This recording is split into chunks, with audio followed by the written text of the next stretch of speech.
প্রিয় দর্শক, বাংলাদেশ ও দক্ষিণ আফ্রিকার ম্যাচে কিভাবে দেখবেন, এছাড়াও আপনারা বাংলাদেশ ও দক্ষিণ আফ্রিকার ম্যাচে কি বৃষ্টির সম্ভাবনা কতটুকু সেই সম্পর্কে নিয়ে আজকে আলোচনা করব।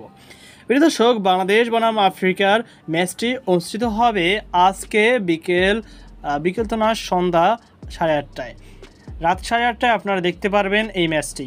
দেখতে পারবেন বাংলাদেশের নাগরিক টিভিতে, এছাড়াও দেখতে পারবেন ইন্ডিয়া স্টার স্পোর্টসে। প্রিয় দর্শক, এই ম্যাচটি এছাড়াও সহজ মাধ্যমে আপনারা দেখতে পারবেন, আপনার স্মার্টফোনের মাধ্যমে, বিভিন্ন অ্যাপসের মাধ্যমে দেখা যায়।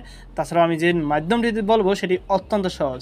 ফেসবুকে জাস্ট লিখবেন বাংলাদেশ বনাম আফ্রিকা, তাহলেই আপনারা দেখতে পারবেন। অর্থাৎ বাংলাদেশ বনাম সাউথ আফ্রিকা লিখলেই অসংখ্য লাইভ আসবে।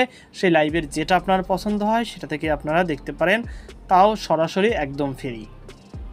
তবে এখানে একটা সমস্যা আছে, বারবার বলবে লিঙ্কে ক্লিক করেন।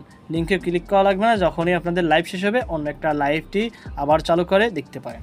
তো আশা করি আপনারা এই সিস্টেমটি বুঝতে পেরেছেন।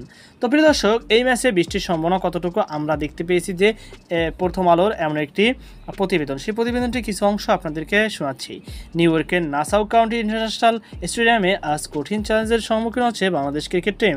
নাসাউ টি-20 বিশ্বকাপে এ পর্যন্ত 5টি ম্যাচ অনুষ্ঠিত হয়। এর মধ্যে গতকাল ভারত পাকিস্তানের ম্যাচে হানা দিয়েছিল বারবার বৃষ্টি। 50 মিনিট দেরিতে শুরু হয়েছিল ম্যাচটি। আজ সেখানে বাংলাদেশ দক্ষিণ আফ্রিকার ম্যাচেও বৃষ্টির সম্ভাবনা কতটুকু, এমন প্রশ্ন জাগতেই পারে সকলের মনে। আবহাওয়ার পূর্বাভাস বিষয়ক যুক্তরাষ্ট্রের প্রতিষ্ঠান আকুইদো জানিয়েছেন, বাংলাদেশ দক্ষিণ আফ্রিকার ম্যাচের সময় নিউ ইয়র্কের আবহাওয়া রৌদ্রোজ্জ্বল এবং তাপমাত্রা 23 ডিগ্রি সেলসিয়াস থেকে 26 ডিগ্রি সেলসিয়াস তাপমাত্রার মধ্যে থাকবে। বজ্র বৃষ্টির সম্ভাবনায় 0% বলে জানিয়েছেন আকুয়েদার। নিউ ইয়র্কের পূর্বাভাস বলা হয়েছে বৃষ্টির সম্ভাবনা 4%।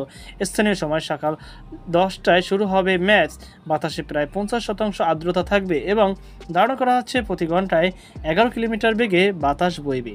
নাসাউয়ের টি-20 বিশ্বকাপে নিজেদের 2 ম্যাচ খেলেছে দক্ষিণ আফ্রিকা। স্বাভাবিকভাবে এই মাঠের পিচ ও কন্ডিশন সম্বন্ধে জানাশোনায় বাংলাদেশের চেয়ে এগিয়ে পটিয়ারা।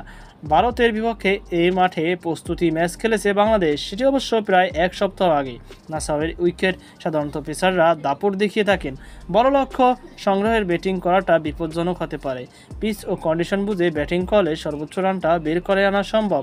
নাসাউ কাউন্টি স্টেডিয়ামে এ পর্যন্ত 5টি ম্যাচে সবকটি টি-20 মোট 65 উইকেটের পতন হয়েছে। এর মধ্যে 55 উইকেট নিয়েছেন পেসাররা, বাকি 10 উইকেট নিয়েছে স্পিনাররা। তো প্রিয় দর্শক, আশা করি আপনারা বুঝতে পেরেছেন। এই ছিল আমাদের সর্বশেষ আপডেট। সকল ভালো থাকুন, আল্লাহ হাফেজ।